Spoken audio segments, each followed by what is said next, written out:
You've probably heard of barbecue sauce, right? Of course you have. It has to be acid, sweet, and smoky. That's non-negotiable. So let's make it, shall we? First things first. Grab a bowl and mix together 250 grams of ketchup and 80 milliliters of apple cider vinegar. Give it a good stir until they're completely combined.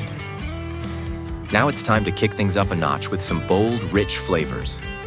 Add in 30 milliliters of molasses, 60 grams of brown sugar, 1 teaspoon of onion powder, 1 teaspoon of garlic powder, a pinch of chili powder, 1½ teaspoons of smoked paprika, 1/4 teaspoon of black pepper, 1/4 teaspoon of salt, 30 milliliters of soy sauce.